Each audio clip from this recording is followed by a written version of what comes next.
నమస్తే నందూస్వాల్ రమానందన గారు. మిమ్మల్ని నమ్మి చాలామంది అడ్డంగా మోసపోయినా మీరు మాత్రం అందరూ బాగున్నారని ఆశిస్తూ వీడియో విడుదల చేయడం ఏం బాగాలేదు. మీ వల్ల బాధితులుగా మారిపోయిన జనం ఆవేదన చూశాం. దేశం కాని దేశంలో, ఊరు కాని ఊళ్ళో మిమ్మల్ని నమ్ముకొని ఇండియా నుంచి వచ్చిన వాళ్ళ బాధలు చెప్పుకుంటే పోయేవి కావు. మీ యూట్యూబ్ జర్నీ పేరుతో మీ కష్టాలను చెప్పి పాపులారిటీ సంపాదించుకున్నారు. అవును, మీరు చెప్పింది నిజమే. ఇవన్నీ మీ జీవితంలో అత్యంత కఠినమైన రోజులు. కానీ దానికి 100% మీరే కారణం. మీపై ఎన్ని ఆరోపణలు వచ్చినా, మీరు ఎన్ని మోసాలు చేసినా మీరు మాత్రం దానికి సమాధానం చెప్పరు. ఆధారాలతో సహా నిరూపించినా వాటికి మాత్రం బదులివ్వరు. కానీ లాయర్తో ఎదురుదాడి చేయిస్తారు. మనం చేసిన మంచి చెడులే మన పిల్లలకు ఫలితాన్ని ఇస్తాయంటారు. మరి మీరు చేసిన పనుల వల్లే ఏ పాపం తెలియని మీ పిల్లలు కూడా ఇబ్బందులు పడుతున్నారు.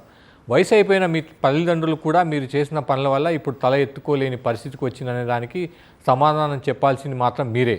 మీకు మాత్రమే కుటుంబం ఉందా? మిమ్మల్ని నమ్ముకొని వచ్చిన వందలాది కుటుంబాలు రోడ్డున పడ్డప్పుడు ఏమైంది మానవత్వం? మీకు ఇబ్బంది కలుగుతుందని ఆహాకారాలు చేస్తారా? మంచి చెడు తేల్చే వేదిక సోషల్ మీడియా కాదన్నారు. కానీ ఇన్నాళ్ళు దాన్ని అడ్డం పెట్టుకొని పాపులారిటీని సంపాదించారు. దాని సాయంతో మోసం చేసే తెలివితేటలు నేర్చుకున్న మీరు ఇప్పుడు అదే సోషల్ మీడియాపై మాట్లాడడం చాలా విడ్డూరంగా ఉంది. చట్టం, న్యాయస్థానాల మీద గౌరవం ఉండటం వల్లే ఇప్పటికీ మీపై బాధితులు న్యాయ పోరాటం చేస్తున్నారు. కానీ దానిపై నమ్మకం ఉందని చెప్తున్న మీరు మాత్రం ఆ చట్టానికి చిక్కకుండా ఎక్కడో సప్త సముద్రాల అవతల నిలబడి నీతి సూత్రాలు చెప్తున్నారు. డబ్బు కోసం బ్లాక్మెయిలింగ్ అంటున్నారు. అసలు అది చేసింది మీరే కదా అని బాధితుల మాట. మిమ్మల్ని నమ్ముకొని అంత దూరం వచ్చిన వాళ్ళను మీరు చేసింది మోసమే అని వారు అంటున్నారు. మరి మీరు మోసం చేసినప్పుడు మేము పడ్డ ఆవేదన, దేశం కాని దేశంలో మేము పడుతున్న ఇబ్బందులు చూసి మా తల్లిదండ్రులు అనుభవించిన మానసిక ఒత్తిడి, బాధను ఎవరికి చెప్పుకోవాలని బాధితులు మిమ్మల్ని ప్రశ్నిస్తున్నారు. ఆ పాపం పండే కదా ఇప్పుడు సోషల్ మీడియాకు, యూట్యూబ్కు విరామం ప్రకటించింది కాదంటారా?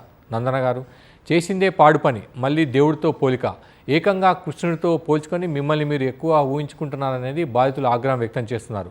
కోర్టులో కేసుందని, అందుకే దాని గురించి ఎక్కువ మాట్లాడడం లేదంటున్నారు రమానందన్ గారు. కానీ మీపై వచ్చిన ఆరోపణలకు అసలు వాస్తవాలతో సమాధానం చెప్పడానికి అదే సోషల్ మీడియాను మీరు వాడుకోవచ్చు కదా. కానీ ఆ పని చేయకుండా న్యాయసూత్రాలు ఎందుకు చెబుతున్నారు? సోషల్ మీడియాలో వైరల్ అయ్యేవన్నీ నిజాలు కాకపోవచ్చు, కానీ కొన్నైనా నిజాలు ఉంటాయనేది మీరు గుర్తించాలి.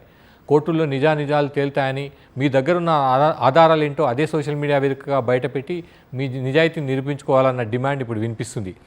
మళ్ళీ కలుద్దామంటూ ఆడియో విడుదల చేశారు. అంటే ఇప్పట్లో మీరు తెర ముందుకు రానట్లే, ముసుగు తీయనట్టే. చూద్దాం ఏం జరుగుతుందో రమానందన్ గారు.